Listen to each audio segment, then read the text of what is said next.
Welcome to Helping Organisations Thrive. Today I have the pleasure of Sarah Baldwin on the show. Good morning to you, Sarah. Hi, Julian. Good to see you. You are the CEO of Purity Soft Drinks, but you've also held senior positions with Qpuds and Arla Foods and Asda. And today we'll be exploring leading in an authentic way. Before we get into that, Sarah, I'd like to ask, what do you love about what you do? What I love about what I do is, I suppose, the variety of it and the slightly, I work in FMCG, fast moving consumer goods, and I have done all my career. And the reason for that is it's constantly changing. It is very fast in some ways. And that works really well for me as an individual. I work at quite a lot of pace, and that's a really good way for what I like, how I like to work. And I also love working in food. So I've worked in food all my career as well, and I love food. I think it's fascinating that we as human beings have to eat, and we always will be, whether that be at some point maybe insects, who knows, as a total protein. But I love food, and I love the way that we as consumers evolve and push ourselves to think of food in a different way from even when I started working in it, which was is now quite a long time ago. So I just love the variety, and I love the people. I have genuinely had loads of fantastic jobs, but the people are great. And I was talking to my teenage daughter about this, who's just started work, and saying,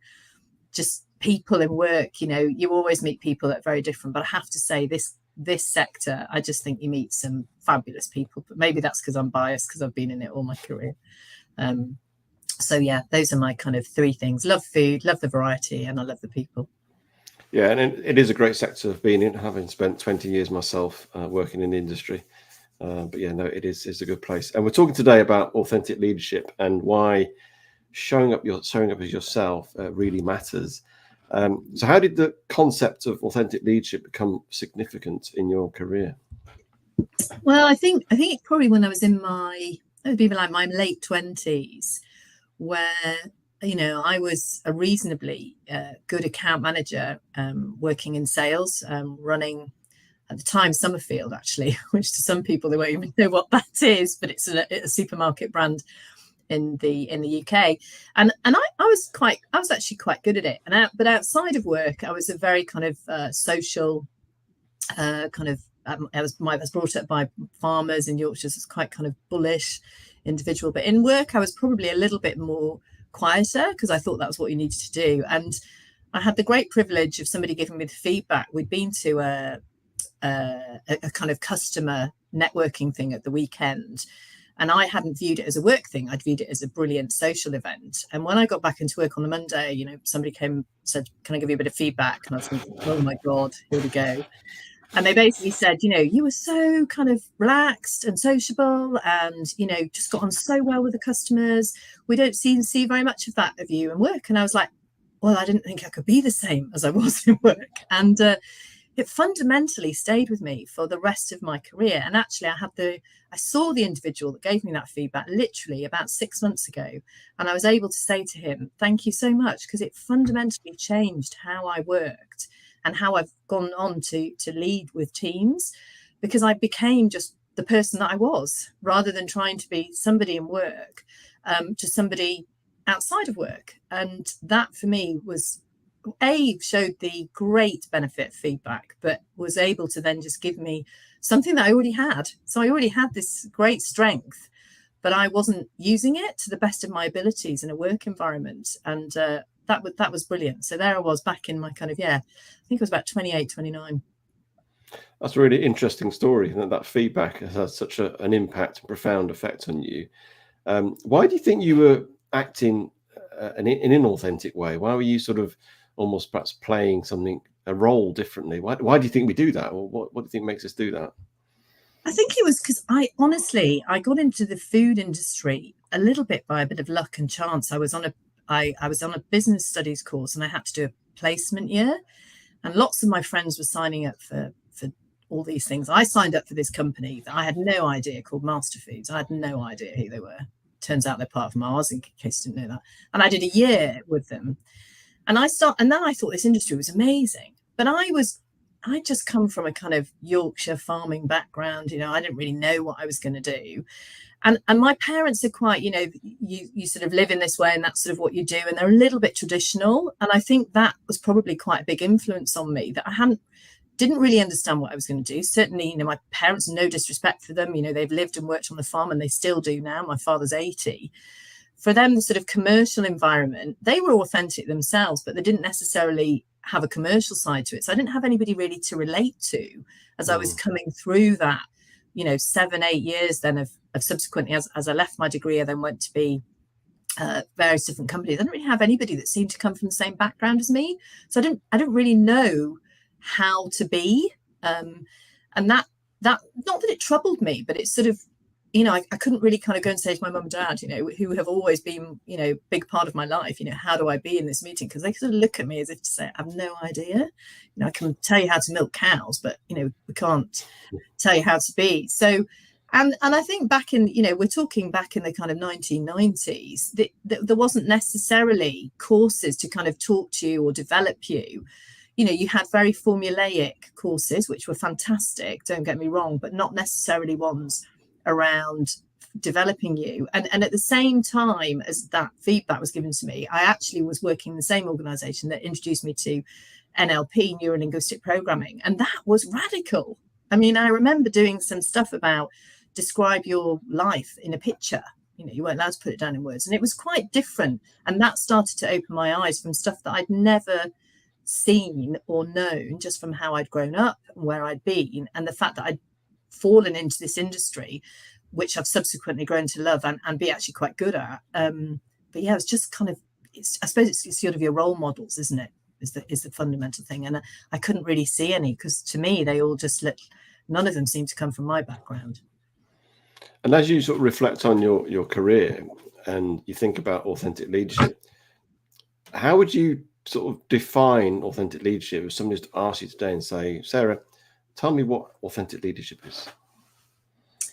I think for me it is, as I've said to you, being true to who you are and being, kind of clear on that. And I think that's clear. And also walking the walk and talking the talk. My authentic leadership is, if I'm going to be an authentic leader, then I'm an authentic leader. And I'm going to say to people, I'm very open and honest, which means that I need to be open and honest, and I need to be approachable. That's one of the things I am. And again, going back to kind of how does that look? Well, when I started here, which is nearly 5.5 years now in Purity, I had an office, which is really great, right? But then the door is shut all the time because the door is physically shut. And that just didn't work for me. I was like, how can I be open and honest and an approachable leader when I'm sat in an office with a door that's shut?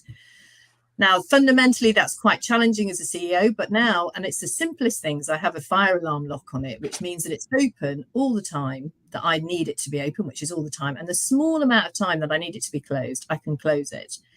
But I can probably count on my hand now the amount of time people have to knock on that door to come in, because it's open. And that to me is just demonstrating, I say I'm open, I say I'm approachable, but I physically am. And that's the authentic side of me. And also, I'll expect people to be open and honest with me about in the business. Sometimes they're not happy, but that also means that I will sometimes say to people, if I'm not happy with the performance or the challenges we've got in the business, I have I suppose the right is the right, I can't think of a better word, Julian, but I have the ability to say, actually, I'm not happy with the way that went either. So for me, it works both ways. If you demonstrate how you want to be as an authentic leader, you show that in what you do, then people will behave in that way, how you want them to be authentically as well. And then it enables them to also be their authentic selves, which I then hopes develop and allows people to then feel more comfortable and enjoy the time that they have in work, which frankly is a lot, right? No, it is. And so being authentic obviously really matters. And how do you sort of create an environment or help other people to be authentic? Obviously, you got this feedback that sort of revolutionized your perspective, almost created a bit of a reframe of seeing you in the context of social environment. And somebody said, we want you to be more like that because that's your true self. And that sort of changed and transformed you, and that's who you were. How would you then help others around you, those who you work with right now, to be more authentic? What's the way of doing that? If somebody's listening now, leaders listening now, thinking, I work in an authentic way, but I want to try and encourage my team to be that way as well. What would you do, get advice you give them? I think again that comes back to, give them feedback, because I think we are terrible when we come to feedback around. We almost, as human beings, always verge on the negative side, right? We always kind of whip into, well, this is really great, but then I've got all these other things to tell you. And or your brain might hear it that way as well. So I think when giving people feedback, talking to people about, just remember, all the fantastic strengths you have and how you can be authentic when you use those.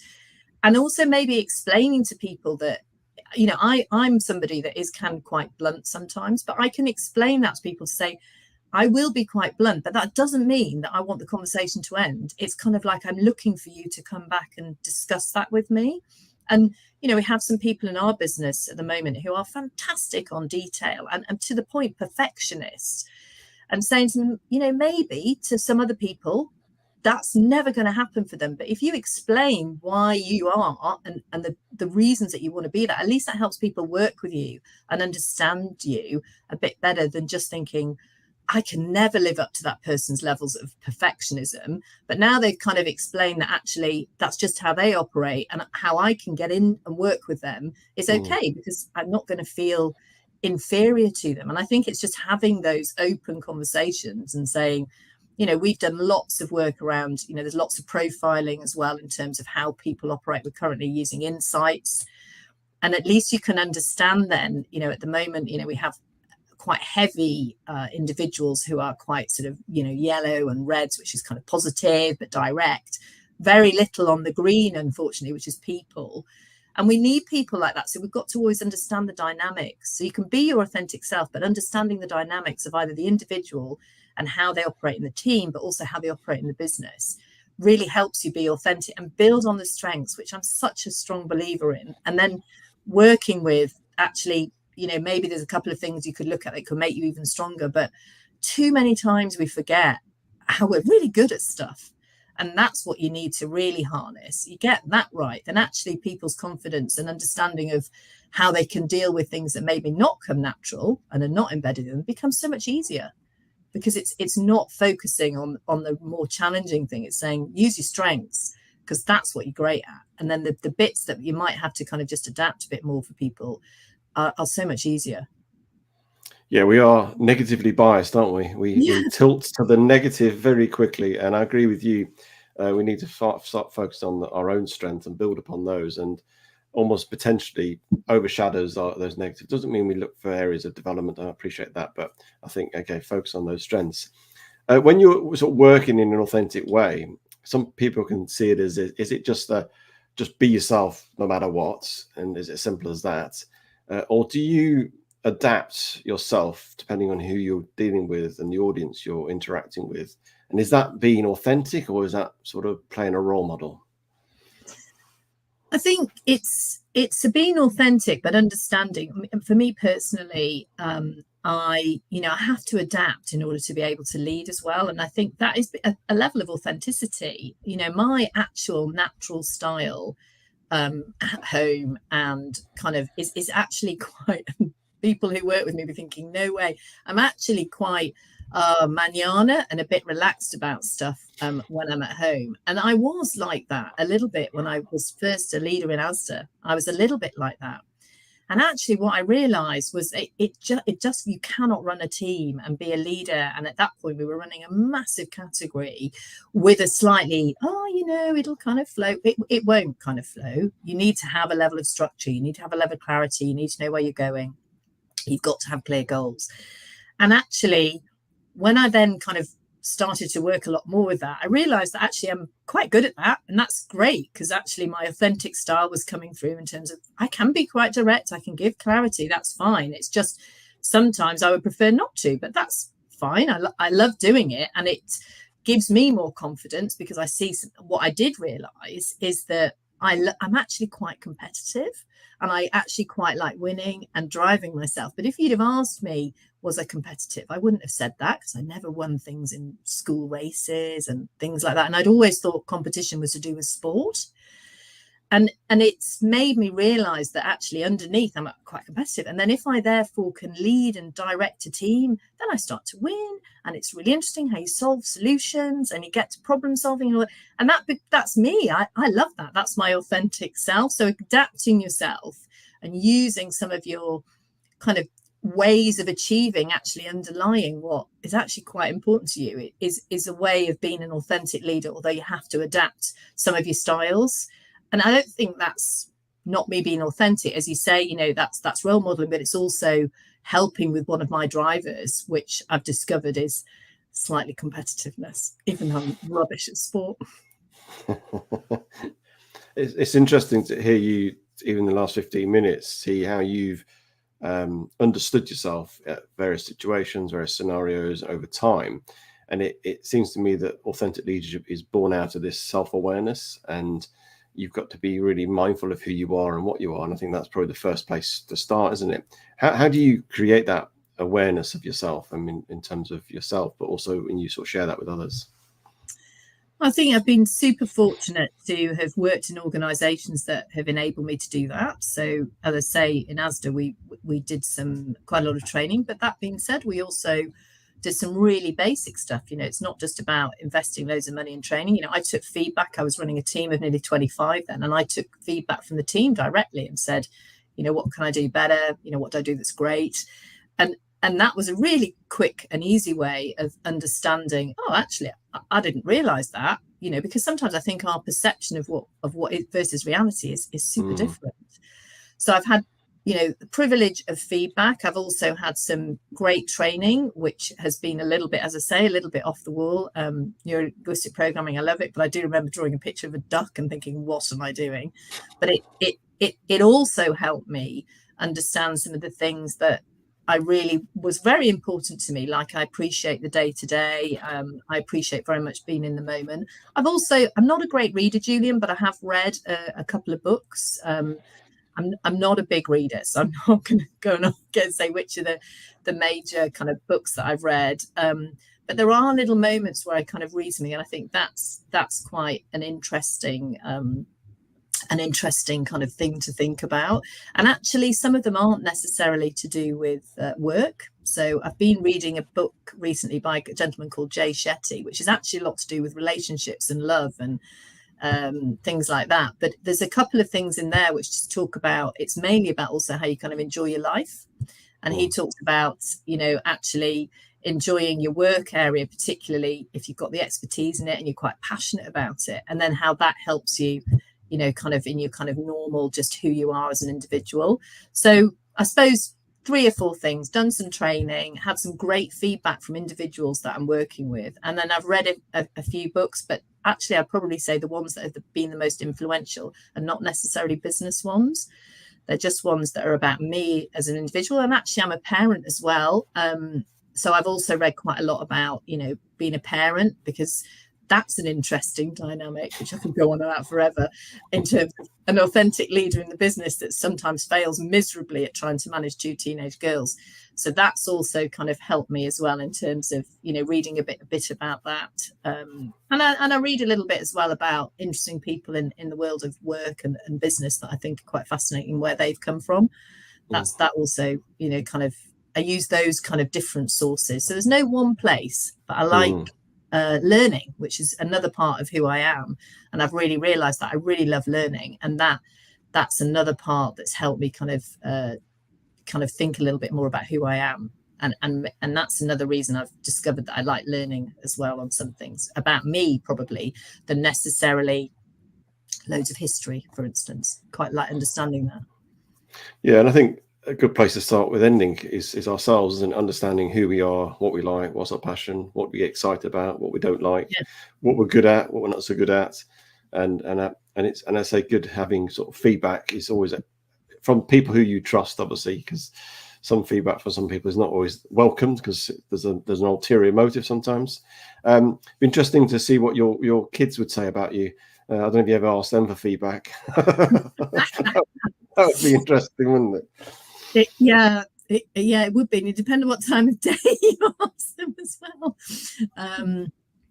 I think they would probably just say I work really hard, and I drive them around a lot, and yeah, that's probably it. I think I think they would say I do a lot for them. They always write that in my Christmas and birthday cards.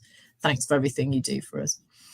That's nice. I mean, I've found my kids as they've got older, the feedback has come, and all those times of picking them up late and doing all those things you do as a parent that feels thankless, sort of comes back eventually. It takes a number of years, but it does come back, and then they start to tell things about you that you didn't realize, and you get slightly like sideswiped in a positive way of, oh right, you think this of me, oh yeah, we think you're this and that, and oh, I've never realized that. That's quite nice to hear from your children anyway. Yeah, a committed mum I was told I was this summer, as I rocked up at 3 a.m. to pick my teenager up from Leeds Festival. But she did refer to me as a committed mum. That's a great thing to have. As a compliment. Take it. Yeah. Now you be facing challenges, which I know you are right now within your business. And how do you deal with challenges in an authentic way? How does that sort of manifest itself? How do you navigate challenges and maintaining who you are, your values, and your purpose of how you go about doing things? I think sometimes this is, you have to accept that sometimes you may be thinking inside, honestly, I have no idea how we are going to find our way through this. I have absolutely none. But that's that great scenario of, the swan, gliding along on top, and underneath the legs are going, you've got to be kidding me. This is quite something else. And we're facing that recently, where I have genuinely, probably about 5 weeks ago, thought I just got no idea how we're going to find our way through that.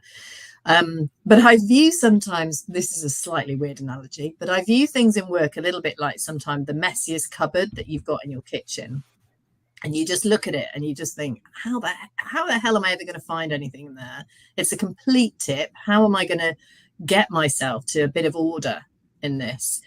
And of course, you have to, this is how I do it anyway. You unpick everything, you pull everything out of the cupboard, you pull it all out, you put it all back down on the bottom, and then you realign it back in the cupboard, and then you can see clearly where everything is. But when you first look at it, and sometimes I'm sure we're all guilty of opening the cupboard and going, no, I'm fine, thanks, I'll just shut that again.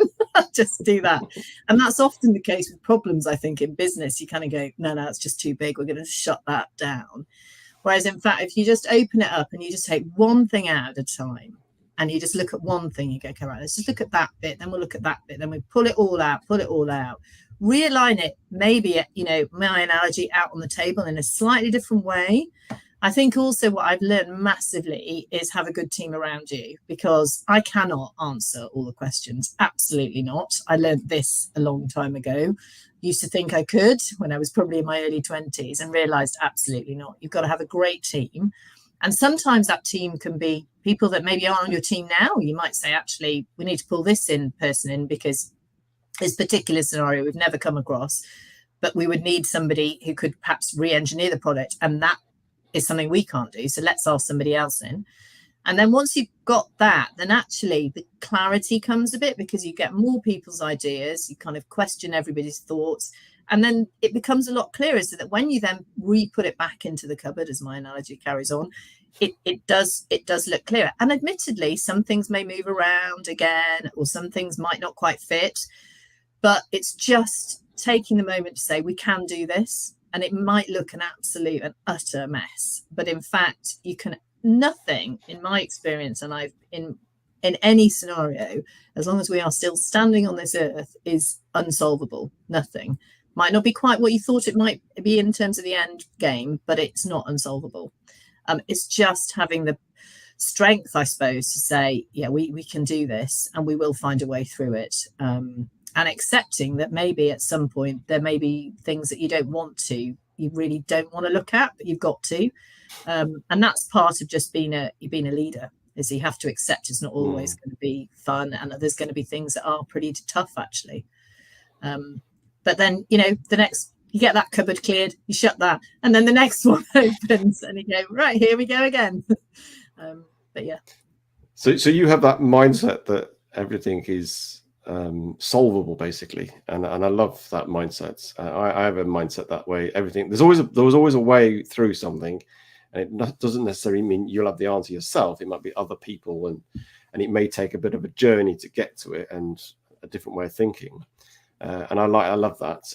But how do you take people on that journey who perhaps don't have that mindset or not quite there yet, and you are metaphorically opening the cupboard and taking all those spices out, and people just think, absolutely, what is going on here? I have no idea what's happening, and what is she doing, and how are we working this through? And how do you bring people on that journey as well? Yes, I think, and I was literally having this conversation in my own head over the weekend around, one of the big things that I've learned, and it will always come up in every business I've ever been, is around communication. So being super clear with people, even at points where you're thinking, I'm not sure that some people will want to know that.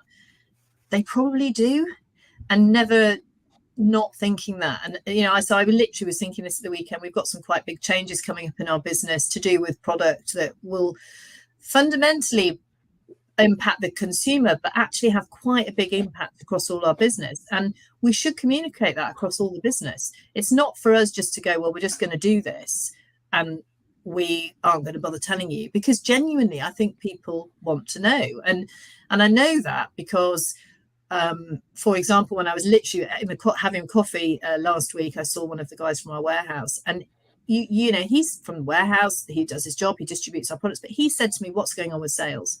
And I said, yeah, it's not good. He said, I know it's not good because I can see the racking is completely full. So from his perception, he was like, I know there's not, but I want to ask her. So it goes back to, he's able to ask me that when having coffees. We were having a chat about it, and actually the weather in November has been absolutely atrocious, so that's why. And I thought, you know what, that's exactly why I need to communicate to everybody, because as much as we think we're communicating to the stakeholders, and I currently have a board that I report to, actually it's really important to everybody in our business that they know what's going on, because it does impact them. So communication is one way, and then also being really clear on the goal that you're trying to get to. We are very clear on a yearly and an annual basis, as well as a quarterly basis, with our teams. This is where we're going, this is what we're doing, this is what's happened, this is how we're performing, this is some of the areas that are going really well, these are some of the areas that we're kind of looking at, how we can make them better, and these are some of the things that you're going to see differently over the next quarter ahead, or possibly the next year. So two quite clear things: communicate all the time. You can never over communicate, I don't think. And the second point is being super clear on what's going to be happening, or how it may affect them as well, and also give them the opportunity, if they've got any other suggestions, of course, allow them to also bring that into the fold as well. And just as we finish, just finally, for those aspiring to lead in an authentic way, in a way that sort of meets who they are, what advice would you offer to them? Well, my gut suddenly, this is the authentic leader of me, goes, the advice would be, it's really hard. So the advice would be, don't think it's going to be easy just because you're being your authentic self, because actually it will challenge you a lot. But I personally love that. So if you want to be your authentic self, don't think it's going to be an easy ride. But what it will do is it will enable you to be the best person you can be, because you use your strengths as your authentic self, and then that helps you with some of the challenges that you may find. And also, I think if you can challenge your own selves, I mean, if you're a leader and you're thinking about how you want to do this, then you're clearly challenging your own heads about how you want to be. And if you can do that, then you're going to love the learning process of it. And what's also really gratifying is when you have a moment when you're authentic leader and you think, actually, I've made that difference, or that was just me, little old me, the farmer's daughter from Yorkshire, who's actually done that, or made that difference, or impacted that, or actually just being me. And actually I keep evolving as me, by the way, because I do, and I will continue that. Then that's also that makes the hard part of it really worthwhile, because you go, boom, I did that. And I had that recently, where I had a quite a challenging time with my board, and I really pushed hard on something which is not my natural style, but I know that I can be strong when I want to be.